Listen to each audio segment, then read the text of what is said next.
Hi పిల్లలు, ఎలా ఉన్నారు? ఈరోజు కూడా మీకోసం నేను ఒక మంచి కథతో వచ్చాను. కథ వినడానికి మీరు సిద్ధంగా ఉన్నారా?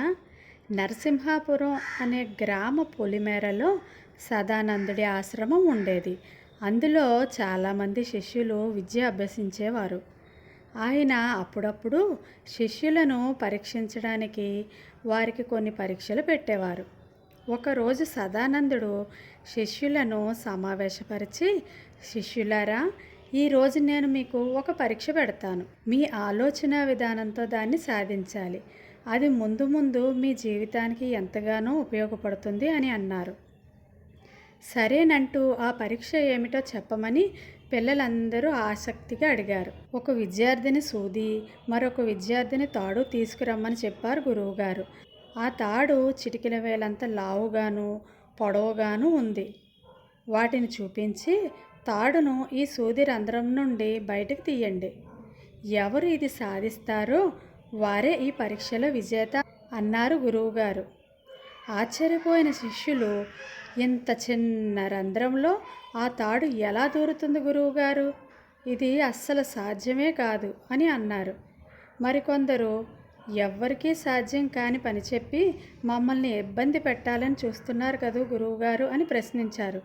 అప్పుడు సదానందుడు, శిష్యులారా, ఈ సూదిలో నుండి తాడు దూర్చేవారు మీలో ఒక్కరూ కూడా లేరా అని తిరిగి ప్రశ్నించారు. ఒకరికిద్దరు శిష్యులు వెళ్ళి ప్రయత్నించారు, కానీ ఫలితం లేదు. కాసేపటికి విజయుడు అనే శిష్యుడు వెళ్ళి ఆ తాడును రెండు అరచేతుల మధ్య పెట్టి అది బాగా సన్నబడేంత వరకు ఓపికగా దాని అంచును అటూ ఇటూ రాపిడి చేయసాగాడు. కాస్త సన్నబడగానే తాడును సూదిలో నుండి బయటకు తీశాడు. అప్పుడు సదానందుడు షబాష్ అంటూ విజయుడిని మెచ్చుకున్నాడు. దాంతో అక్కడున్న శిష్యులంతా చప్పట్లు కొట్టి అతన్ని అభినందించారు. మరొక రోజు గురువుగారు ఒక చిన్న పిడికిలి అంతా పెట్టెను తెచ్చి అందులో ఒక పెద్ద వస్త్రాన్ని పెట్టాలని చెప్పారు. అది విన్న శిష్యులు, ఇంత చిన్న పెట్టెలో అంత పెద్ద వస్త్రం ఎలా పడుతుంది గురువుగారు? దాన్ని కత్తెరతో చిన్న చిన్నగా కత్తిరించి పెట్టమంటారా అని అడిగారు. అది ఎలా ఉందో అలాగే పెట్టెలో పెట్టాలి నాయనా. ఇందులో విజయం సాధించిన వారికి మంచి బహుమతి కూడా ఇస్తాను అని చెప్పారు గురువుగారు. కానీ వారికి అది ఎలా సాధ్యమవుతుందని అందరూ ప్రశ్నార్థకంగా చూశారు. అప్పుడు మళ్ళీ విజయుడే లేచి ఆ వస్త్రాన్ని తీసుకొని పెట్టెలో పెట్టడానికి ప్రయత్నించాడు. కానీ అది అందులో పట్టడం లేదు.